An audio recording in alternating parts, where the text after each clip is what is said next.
Bonjour à tous, aujourd'hui on va parler du système digestif, et plus particulièrement de la première étape de cette odyssée, c'est-à-dire de l'entrée de l'aliment jusqu'à l'estomac. Et oui, si vous voulez en savoir plus sur la nutrition, tout commence par une petite note anatomique, biochimique et métabolique. Mais pas de panique, je vais vous vulgariser ça de la manière la plus simple et imagée possible. C'est parti! Commençons par le commencement. On se basera pour toute cette série de vidéos sur le fait que vous saviez déjà équilibrer votre alimentation et que du coup vos repas apportent déjà tous les nutriments nécessaires à votre corps. Première étape, la mastication. Je vous vois venir, les flèches des repas, tous ceux qui peuvent manger à midi en moins de 5 minutes chrono. Je vais donc ouvrir une porte ouverte, mais le temps de repas est important.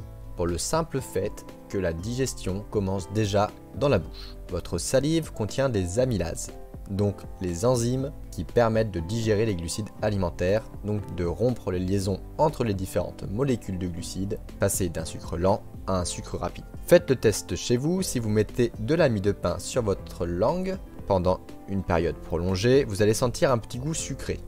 Ça veut dire que cette réaction s'est bien opérée. Ça, c'est le rôle enzymatique. On utilisera beaucoup le terme enzyme dans les vidéos sur le corps humain, donc petite définition, les enzymes, vulgairement parlant, sont les outils de notre corps qui permettent les réactions chimiques. Ici, elles seront souvent utilisées comme des ciseaux moléculaires ou des marteaux-piqueurs, voire des transporteurs. Bref, c'est le BTP de la digestion, nos ouvriers spécialisés.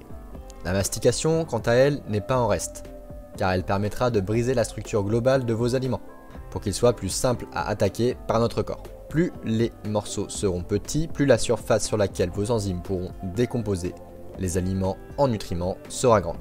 En avalant tout rond, vous faites encore plus travailler le rôle de votre estomac et par conséquent, vous pouvez limiter l'acquisition de molécules protégées.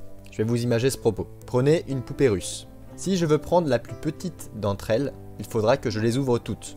La mastication, c'est pareil. Elle nous permet d'avoir toutes nos petites poupées de sortie prêtes à usage. Cette mastication permet donc de faciliter tout le travail d'après et de réussir à tirer un maximum de nutriments de votre alimentation. De plus, la salive contenant de l'eau permettra de mieux infuser les fibres de vos repas, qui, quand elles seront gorgées d'eau, fonctionneront comme des éponges, permettant de prendre plus de place dans votre estomac et d'augmenter votre satiété. Elles joueront également un grand rôle dans l'assimilation et le transit, que l'on verra plus tard. Et oui, c'est pas pour rien qu'on vous bassine à longueur de temps sur les fruits et les légumes. Bref, maintenant vous savez que la mastication n'est pas une option. Elle permet un meilleur transit entre l'œsophage et l'estomac, elle facilite grandement le travail de ce dernier, augmentera votre satiété en rallongeant le temps de repas et en améliorant l'utilisation des fibres alimentaires et amplifiera l'utilisation des glucides. Donc les rapides de la fourchette, prenez au moins 20 minutes pour manger et mâchez correctement. Maintenant, suivons notre repas. On arrive donc dans l'estomac. Alors non, je suis désolé de vous l'apprendre, ce n'est pas dans l'estomac que l'on va assimiler nos nutriments. Absolument pas. Le rôle de l'estomac, c'est de brasser nos aliments afin de créer une sorte de bouillie semi-liquide qui pourra passer dans le sphincter pylorique, afin de permettre une meilleure accessibilité pour les enzymes pancréatiques et biliaires d'après. On trouvera bien sûr les sucs gastriques qui vont avoir un rôle chimique dans ce brassage.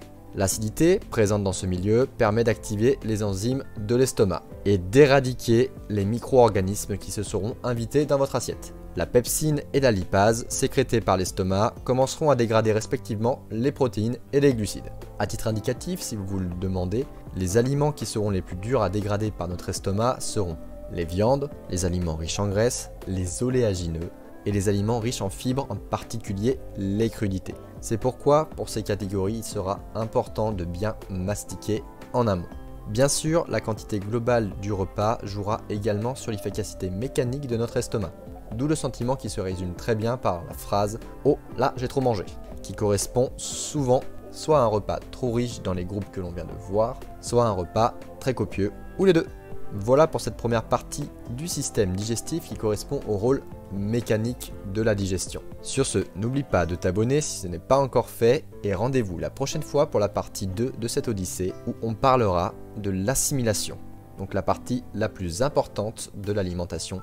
Donc n'hésite pas à checker les autres vidéos que j'ai fait sur les micronutriments, elles pourront être utiles pour mieux comprendre la vidéo qui va sortir. Sur ce, mange bien, bouge bien, dors bien, tchuss!